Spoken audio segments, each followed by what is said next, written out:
hoje tô completando 42 anos, cara. E assim, eu devo tudo isso ao meu pai. Então faz 42 anos que eu não comemoro o aniversário do meu pai. E eu resolvi comemorar a partir desse ano todos os meus aniversários e eu quero que meu pai esteja presente em todos. Bom, fale um pouco do Francisco Roxo. Cara, não é à toa que eu recebi o mesmo nome que meu pai. Meu pai também se chama Francisco Roxo. O meu só mudou pro filho, né? E essa mudança aconteceu depois de 20 anos. Eu não tinha o sobrenome do meu pai. E por meu pai ser o cara que eu mais admiro na face da terra, quando eu vim para São Paulo, eu tirei o sobrenome do meu avô e coloquei o sobrenome do meu pai. Eu precisava carregar o sobrenome do meu pai porque meu pai é o meu maior herói que existe hoje na face da terra. Certo. E a sua infância?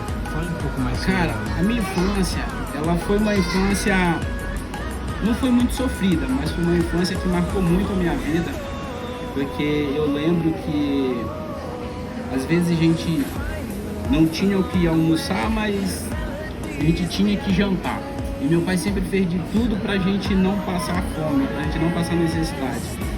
E eu me lembro que na minha infância, o meu pai ele sempre procurou fazer de tudo pelos filhos. A gente são 9 irmãos e às vezes meu pai ia pescar e chegava de madrugada, cara.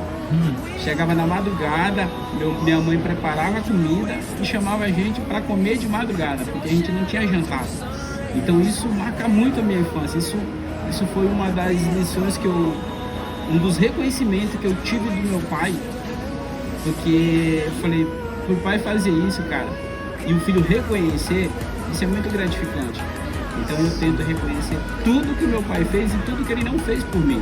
E aquilo que ele não fez, eu sei que é porque ele não podia fazer, né? Então assim, eu sempre vou bater na mesma tecla, meu pai é o meu herói, meu pai é o meu maior exemplo de vida. É o cara que mais me ensinou na face da terra, mesmo sendo analfabeto, mas assim, só pelas atitudes dele, pelo caráter dele, foi o melhor diploma que eu tive de toda a minha vida, tirando mais de 15 anos de escola, de faculdade, essas coisas. O meu maior professor, o meu maior mestre foi o meu pai. Fale um pouco sobre ele. Como você se sente sabendo que vai comemorar esse aniversário com seu pai, depois de tanto tempo? Cara, meu pai, ele não gosta muito de vir para São Paulo, né? Ele veio uma vez, ficou 16 dias aqui e não foi muito legal, que ele ficou muito preso, ficou muito em casa, né? E eu sempre esperei por esse momento. Eu falei, um dia eu vou comemorar o meu aniversário junto com meu pai. E aí, eu fiquei insistindo o ano todo, pai, vem. 2 meses atrás ele falou assim, filho, eu vou. Eu não pensei 2 vezes, eu já comprei a passagem dele, porque depois que eu tivesse comprado, não tinha como ele voltar atrás. Não tinha como voltar, né? E aí eu falei, cara, agora vai ser o momento de eu fazer a minha comemoração junto com meu pai. E eu tenho certeza que vai ser inesquecível. Então assim, o aniversário é meu, só que o presente eu quero dar pro meu pai. Esse é o reconhecimento que eu quero que meu pai tenha em vida, do filho que ele colocou no mundo, que é um filho que se orgulha muito dele, né? Então, eu acho que é isso, cara. É sem palavras, meu pai é tudo pra mim. Bom, pelo que a gente vê, você admira bastante seu pai, é um herói e o que você leva como alguém assim a seguir os passos. O que você diria pro seu pai, tipo, de agradecimento? Papai, o senhor foi... Tudo que eu sou hoje foi por conta de você. O que você falaria pra ele? Cara, assim, ó, quando você tem um cara que você admira muito, talvez ele... Eu nunca falei isso pro meu pai, mas assim, poucas vezes eu falei eu te amo pro meu pai, porque é cultural, né? E o meu pai nunca falou pra mim que ele me ama, mas eu sei que o amor dele por mim é gigante. O amor dele, não precisa ele falar, não precisa ele escrever. Só eu sentir o amor dele já basta. Então assim, hoje eu só queria agradecer ao meu pai por tudo que ele fez por mim mais uma vez. E dizer a ele que assim, dentro desses 42 anos, ele colocou um filho no mundo que hoje é inspiração para muita gente. tá? A minha família não conhece muito disso, porque a maior parte do meu tempo eu vivo com pessoas diferentes, pessoas que não são da família. Então hoje, as mensagens que eu recebo de muitos amigos, de muitos colegas que eu tenho no Brasil afora, é o resultado daquilo que eu herdei do meu pai, que é o caráter, a honestidade, tá? Procurar sempre fazer as coisas certinhas. Então assim, tudo que eu faço hoje de certo, de correto na minha vida, cara, eu remeto isso ao meu pai, porque foi meu pai que me ensinou tudo isso, cara. Seu pai, então. Bom, você falou que seu pai é uma admiração. Você falou muitas coisas que as pessoas falam que é admiradas. Mas eu quero saber agora o que seu pai influenciou na construção da sua família, profissional. O que foi a maior influência dele? Tipo, você é hoje. Cara, primeiro eu quero agradecer por você estar fazendo parte desse momento especial na minha vida, não é à toa. O meu filho caçula se chama Lucas também. Se chama Lucas, então acho que tá ali. Acho que não é por um acaso que você está participando desse momento tão especial na minha vida, cara. Obrigado por você se chamar Lucas também, que é o meu filho. Eu agradeço por fazer parte desse projeto. E assim, eu lembro, cara, que eu era muito novo e eu caí, meu pai tava bebendo num bar com um cara chamado Romarinho. E aí ele falou assim, enquanto meu filho quiser estudar, eu vou fazer tudo por ele. Eu sempre gostei de estudar, né? Então com 15 anos eu saí de casa, já com o intuito de estudar, de ir trabalhar, de dar uma vida melhor para minha mãe, para meu pai. E eu nunca esqueço desse dia que ele estava no bar bebendo junto com esse cara chamado Romarinho, por incrível que pareça, era um cara bem baixinho mesmo, né? Era que nem o jogador. E aí, cara, eu falei assim, pô, meu pai não teve estudo, mas ele quer fazer algo por mim, então se só depende de mim, eu vou fazer por onde eu alcançar meus objetivos e realizar o sonho do meu pai, que é me ver bem, que é me ver feliz, entendeu? E aí com 15 anos eu saí de casa, eu pedi pra sair de casa. Saí de casa, fui trabalhar, fui morar com a minha tia madrinha, né, na Capoeira Grande. Graças a Deus foi muito bacana lá, fiquei 2 anos morando com ela lá. Depois não tinha mais estudos lá pra mim, eu tive que vir pra cidade, pra minha cidade, que é Turiaçu, né? A cidade que eu amo muito, graças a Deus. E aí lá, eu lembro que um gelinho custava 10 centavos e uma coxinha custava 15 na época. E eu não tinha dinheiro pra isso. Então, na hora do intervalo, eu não saía pro intervalo porque eu não tinha esse dinheiro. E aí eu comecei a vender banana na rua, comecei a vender caranguejo, eu comecei a vender essas coisas para mim ter meu dinheirinho para comprar minhas coisas, né? E quando começou a entrar o dinheirinho para mim, eu fiquei muito feliz, porque pelo menos todo dia ou toda semana eu tinha um dinheirinho para me comprar meu lanche e tal. E aí eu lembro que eu morava com a minha tia Maria, que graças a Deus permitiu que ela partisse no ano passado, e justamente hoje, no dia do meu aniversário, faz 1 ano que ela se foi. É a minha segunda mãe, né? E falar dela, cara.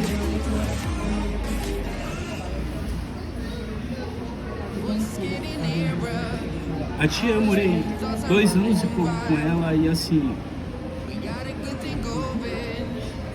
eu sempre falei que ela foi minha segunda mãe. Vim para São Paulo, sempre procurei fazer tudo que eu pude por ela. E não me arrependo de nada que eu deixei de fazer por ela. Graças a Deus eu tinha e tenho um amor muito grande por ela. Eu nunca precisei ficar expondo, falando isso para as pessoas. E aí eu lembro que lá a gente colocava banana assim na porta e o pessoal passava na avenida e ia comprando. Mas antes disso eu pegava, colocava uma bacia na cabeça, cheia de banana, e ia entregar na casa dos mais velhinhos, antes deles ir pro mercado. E depois eu saía com o carrinho de mão, vendendo as bananas, né? E aí, essas bananas era meu pai que mandava lá da roça, e eu ia fazendo meu dinheiro. E aí, cara, quando foi um dia, eu falei assim, cara, eu preciso trabalhar em algum outro lugar. E fui pedir emprego para um cara chamado Tarcísio.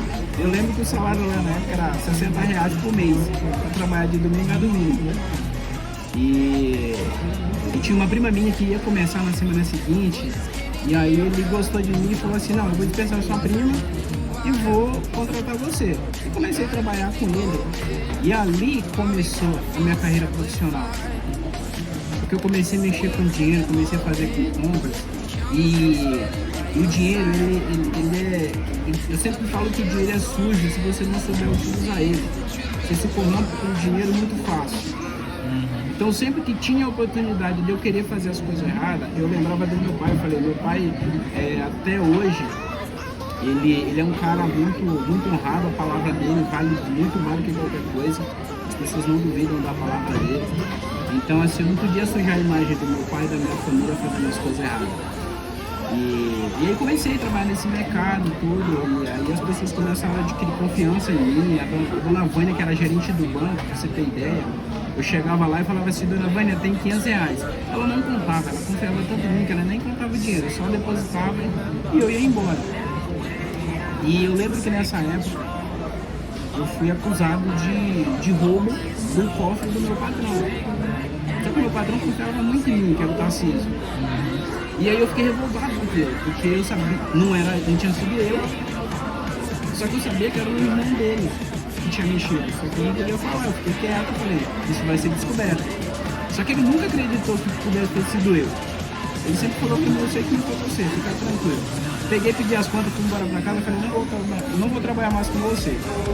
Fui embora pra casa, fiquei 2 dias em casa, aí ele voltou e me chamou de novo. Falei, não, volta a trabalhar comigo, porque eu sei que não foi você. Aí peguei, voltei, tudo beleza. E aí acabei ficando 2 anos lá. E assim, eu lembro que eu vim pra... Foi coisa do destino, cara. Em 99, sem eu saber o que ia acontecer no ano seguinte, eu me despedi de todo mundo do colégio falando que em 2000 eu não morava mais em Piraçu, que eu ia embora de lá, né? Sem saber pra onde eu ia. E aí as pessoas perguntavam, mas pra onde você vai? Aí eu falava, eu vou pra Imperatriz. Imperatriz é a cidade do Maranhão, que eu achava o nome muito bonito, e eu fazia compra pro comércio de alguns representantes lá de Imperatriz.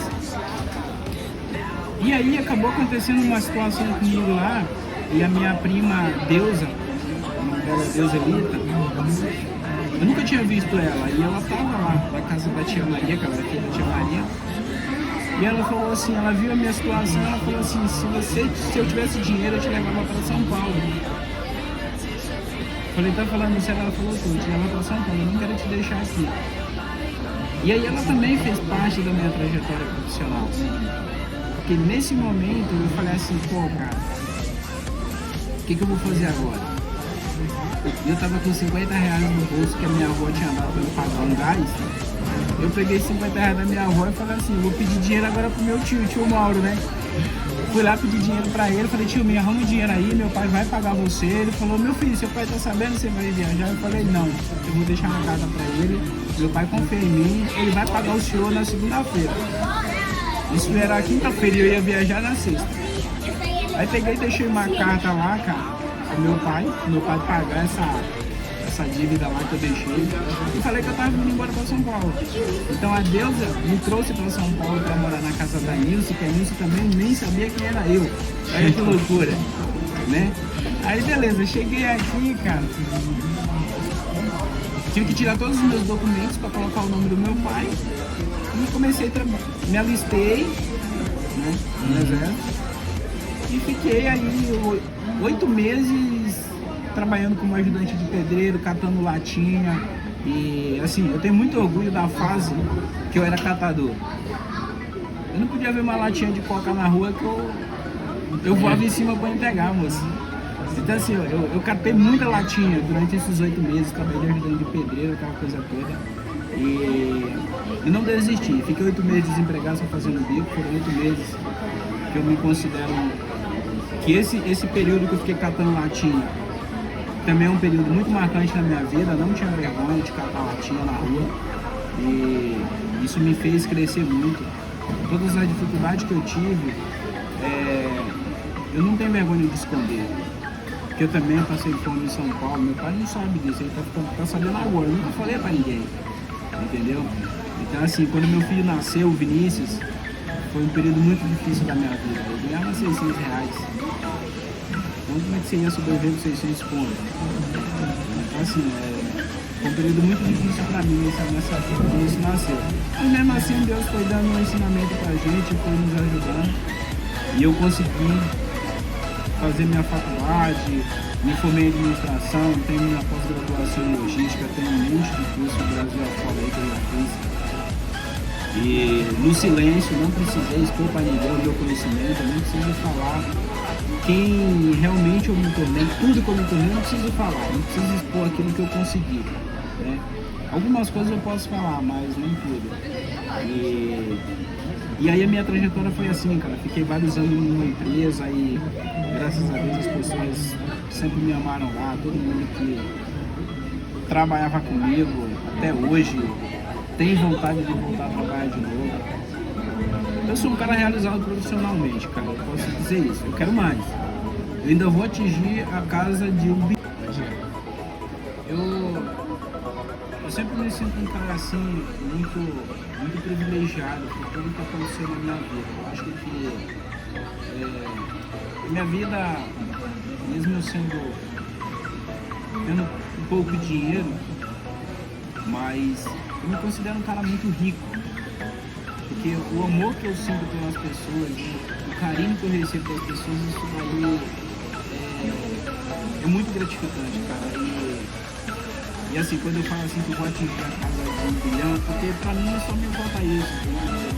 Eu tenho a família que eu sempre quis, eu tenho meus 2 filhos, que eu nunca tenho comigo.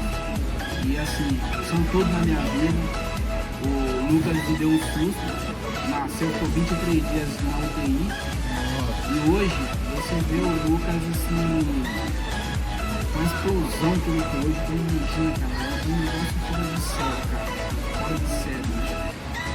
Que hoje, parece que os dias que ele ficou na UTI, ele ficou recarregando a bateria dele, parece que é isso que acontece. E hoje a gente vê no Lucas um garoto. As pessoas falam que é um garoto promissor para o futebol. Vocês vão ver as fotos dele aí, o estilo dele, com menos de 2 anos de vida. O menino já faz os negócios, já tem umas poses que você não acredita. E quem convive com ele diariamente sabe que ele é um menino diferenciado.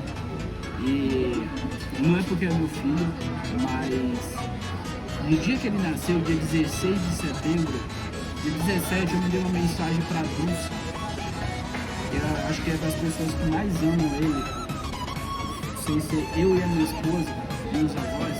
A Dulce é louca por ele. Eu mandei uma mensagem para ela e ela me deu muita força nesse período. Eu mandei uma mensagem para ela dizendo o seguinte: naquele dia tinha nascido um gênio e que ele ia trazer muita alegria ainda para o Brasil inteiro. E parece que as coisas estão começando a aparecer. E quando eu falava que tinha nascido um gênio, eu estava falando de um gênio voltado para o futebol. E eu espero que meu filho tenha uma carreira brilhante, que ele continue gostando do futebol, do jeito que está nas fotos aí. Essas vão ser as primeiras fotos que vocês vão ver, tenho certeza que meu filho vai brilhar muito ainda, Brasil afora aí, se Deus quiser, em nome de Jesus. Minha família, moço. Família, que seu pai influenciou nisso? Cara, Em ser pai. assim, uma coisa que meu pai, tudo que eu falo que eu tenho hoje, eu herdei do meu pai. Então assim, o que meu pai influiu na questão de ser pai? Eu sou um cara que eu não admito você colocar um filho no mundo para os outros cuidar. Eu colocar um filho no mundo e só me contentar em pagar a pensão. Então se eu coloquei, eu tenho que cuidar. Meu pai fez assim com 9, nunca deixou ninguém fora. Então, isso tem uma ligação muito forte com a questão do meu pai. Teve 9 filhos, nunca deixou ninguém fora, pelo menos que eu saiba, fora do casamento, né? A gente não sabe disso. Então eu sempre procuro fazer dessa maneira, cara. Ficar sempre junto com a minha família, com meus filhos. encarando todos os problemas que vem, que é problema familiar, mas assim, o seu filho, até ele fazer 18 anos, eu acho que você nunca pode abandonar o seu filho. E é o que eu procuro fazer. Separei da mãe do Vinícius, mas sempre presente, cara, sempre presente. Ia pra Belém atrás dele, ia pra São Luís, tirava férias, ia atrás dele, ele vinha pra cá. E eu acho que o moleque tá aí com 18 anos, agora ele pode seguir a vida dele. Eu acho que eu fiz a minha parte até os 18, né? E fiz igual meu pai. E tô com o Lucas agora aí, cara, e graças a Deus, cara, é um orgulho pra mim, é orgulho da minha família.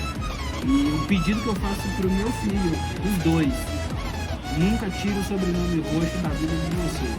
Esse sobrenome é o sobrenome mais forte, é um peso pra mim, que vocês não fazem ideia. Então assim, o dia que vocês construírem a família de vocês, o sobrenome roxo, eu gostaria que ele não fosse retirado em hipótese alguma. Essa é a mensagem. Bom, você falou um pouco do seu pai, da sua família, vida profissional, mas e sua mãe? Mãe de Roxo, Francisco Roxo. Cara, minha mãe faleceu em 2008 e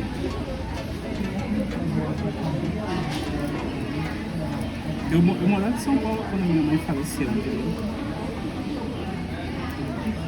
Eu convivi com a minha mãe durante 15 anos, que foi o período que eu saí de casa.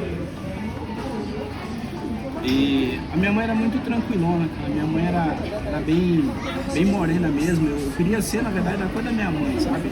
Bem escura, assim, igual meu irmão caçula, que é o roxinho. E a minha mãe, cara, ela sempre foi uma dona de casa exemplar. Trabalhava muito na roça, assim como todas as outras mães lá do meu interior, chamado São Romão, que foi onde eu nasci. E sempre que eu pego férias eu gosto de ir pra lá, porque é lá que eu me sinto bem. E eu lembro que quando a minha mãe faleceu, eu senti que a minha mãe tinha falecido. Eu morava sozinho, em Pirituba, e exatamente no momento que a minha mãe faleceu, eu senti um negócio dentro de mim, só que eu não sabia o que era. E aí depois que eu fiquei sabendo o horário exato que ela tinha aparecido, eu senti uma presença. A porta era de vidro, onde eu morava, e exatamente no horário que minha mãe faleceu, eu senti alguém entrando. E aí aquele negócio me arrepiou, mas eu não senti medo. Eu falei, tranquilo, sei lá, não fazia ideia o que era. E aí no dia seguinte eu descobri que a minha mãe tinha sofrido um derrame. E no dia seguinte ela tinha falecido. Um dia antes ela tinha sofrido um derrame e no dia seguinte ela tinha falecido. Então assim, foi um período muito difícil pra mim, porque eu morava aqui, tive que ir às pressas pra lá. E é uma pessoa que eu tenho... A lembrança que eu tenho da minha mãe é de momentos felizes. Eu não tenho lembrança de momentos tristes da minha mãe. Eu não me arrependo de nada que eu fiz ou que eu deixei de fazer pela minha mãe, sabe? Então até hoje eu não acredito que a minha mãe faleceu. Pra mim ela sempre existe. Quando eu vou lá, pra mim que ela vai estar lá. Né? Eu não... Desde que ela faleceu em 2008, eu não consegui entender que ela partiu. Né? E durante um período eu lembro que eu continuei morando sozinho e eu senti a minha mãe me visitando. Por várias vezes eu senti a minha mãe, eu indo pro colo da minha mãe assim, sabe, meio dormindo, meio acordado ali, meio sonolento. Só que eu não tinha coragem de abrir o olho, mas eu sabia que ela era. E aí eu não tinha medo. Então por muitas vezes eu fiquei sentindo a presença da minha mãe. E assim, minha mãe era uma pessoa sensacional, uma pessoa maravilhosa, uma pessoa que eu acho não, foi a pessoa ideal para colocar esses 9 filhos no meu pai. E eu sempre falo muito do meu pai porque ele está vivo hoje, então ele precisa saber o que eu sinto por ele. E aí eu acabo falando um pouco da minha mãe, mas a minha mãe é tão importante quanto o meu pai para mim, cara. Minha mãe é sensacional, eu sempre lembro da minha mãe com muita alegria. Eu tenho foto da minha mãe até hoje quando ela veio em São Paulo e eu vou guardar essa foto para sempre, porque o momento que eu tenho da minha mãe é feliz. E as pessoas que estão à minha volta sempre tem esse roxinho, aquele cara alegre, aquele cara da paz, aquele cara que não gosta de violência, não gosta de maltratar as pessoas. E isso é graças a minha mãe, meu pai, meu avô, que hoje está com 90 anos, que é o pai do meu pai, né? Então, cara, a minha avó, a mãe da minha mãe, está lá viva até hoje. Então, assim, eu tenho uma família que, graças a Deus, cara, eu não tenho o que reclamar. Toda a família tem problema, mas eu tenho muito orgulho da família que eu tenho, cara. Show. Bom, sua mãe foi uma pessoa importante, seu pai, sua tia, sua família são pessoas importantes, mas tem alguém que você se inspira fora desse ciclo? Alguém que tipo, você fala, acorda o dia e fala, esse cara tem um peso também na minha vida? Cara, tem sim. Eu, na minha carreira, na minha vida profissional, hoje eu me sinto um cara realizado, graças a Deus. Eu quero muito mais, mas tem um cara que fez muita diferença na minha vida. E hoje, eu falo pra minha esposa, eu falo pra qualquer um. Se esse cara chegar pra mim e falar assim, Roxinho, eu tô me mudando pro Iraque, eu quero que você vá comigo. Eu quero essas contas hoje, de qualquer empresa que eu estou trabalhando, e vou trabalhar com esse cara. As coisas sempre acontecem com a vontade de Deus. E eu lembro que quando eu fui trabalhar com esse cara pela primeira vez, eu nem conhecia ele. Eu pedi as contas de uma empresa para ir trabalhar com ele. Ele me contratou em um restaurante chamado Calabres, que fica lá em Guarulhos, ali na Santos Dumont, na Avenida Santos Dumont, próximo do Bradesco. E eu trabalhava na Quimitrans, ele sempre ouviu falar muito roxinho, tem que fazer esse roxinho, que esse roxinho vai resolver os seus problemas. E ele resolveu me conhecer e marcou um almoço no restaurante Calabres. Ele e o senhor Eduardo, né? E aí chegando lá, ele foi bem sincero comigo. Aí, a partir daquele momento eu comecei a gostar dele. Ele falou assim, Roxinho, então você é o famoso roxo. Eu falei, rapaz, os caras falam que sim. Ele virou pra mim e falou assim, ó, não quero saber, não me interessa o motivo que você saiu daquela empresa. Eu quero saber se você quer voltar. Eu falei, eu quero voltar. Na hora ele me fez proposta, na semana seguinte eu pedi as contas para trabalhar com ele. E aí fiquei 2 anos e pouco lá com ele, né? E depois ele acabou saindo, eu fiquei. E aí eu fui para uma outra empresa e ele foi para outra. E eu, cara, esse período que eu fiquei com ele foi os períodos que eu mais trabalhei, foi os períodos que eu mais aprendi. Tanto pessoal quanto no profissional. Esse cara foi um mestre pra mim. Então eu falo, aqui na Terra, fora o meu pai, um cara que me influenciou muito, que hoje é uma inspiração gigante pra mim, é o Arilson. Então não foi à toa que eu pedi com 2 empresas para ir trabalhar com ele, peço uma terceira se precisar. Você entendeu? Então assim, é um cara que ele não é. Todo mundo tem seus erros, mas assim, graças a Deus eu consegui captar tudo de bom que ele tem para me oferecer. E tem uns negócios muito legais dele, que assim, ele sempre tem umas folhas de sulfite. Hoje ele tá hoje ele tá enjoado. Ele virou diretor executivo, ele tá enjoado hoje, entendeu? Ele tirou a folha de sulfite, agora ele tá com um bloco de nota mais arrumadinho. Mas ele dividia a folha de sulfite no meio e fazia de rascunho, umas letras bem pequenininhas assim, ó, subindo assim. Cada vez que ele escrevia naquele papelzinho pra mim, alguma coisinha, eu guardava comigo. Falei, esse cara tem umas ideias muito loucas, esse cara é louco. E aí eu guardava comigo e tudo fazia sentido. E aí eu fui aprendendo isso tudo, nesse mês eu fui aprendendo essas coisas. E hoje eu me tornei esse cara também graças a ele. Profissionalmente eu digo que foi ele, porque em 2 anos ele me ensinou o que eu não aprendi em 20 anos de transporte. E ele me ensinou em 2 anos. Então hoje eu devo muito a ele, eu gosto muito dele, agradeço ele por tudo. E desejo todo o sucesso do mundo para ele, para nós profissionalmente, dentro da empresa que a gente está. E que seja o que Deus quiser. Alisson, você para mim, cara, você é inspiração. Não vou comparar com meu pai, que meu pai é o rei. Mas você é minha segunda inspiração aqui de profissionalismo. É você, cara. Muito obrigado por tudo mesmo, Arilson. Um vídeo. Tá, agora você pode falar um pouco mais da sua base. Aquela base que faz o Rush? Cara, eu sempre assisti muitas entrevistas, o pessoal sempre falando assim, ah, família é a base, família é a base. E eu não acreditava muito não, sabe? Tanto é que eu nem queria casar, não queria ter família, e eu queria viver minha vida, mas não foi assim que Deus desenhou. E hoje, cara, graças a Deus eu só tive 2 esposas, tá? Então assim, a primeira foi minha base também, no período que ela ficou comigo. E agora eu tô com a Grazi, que também é minha base, que é a pessoa que me atura todos os dias, que me entende, tanto na alegria quanto na tristeza. Eu tenho que agradecer ela pela paciência que ela tem, porque eu sou meio chato, entendeu?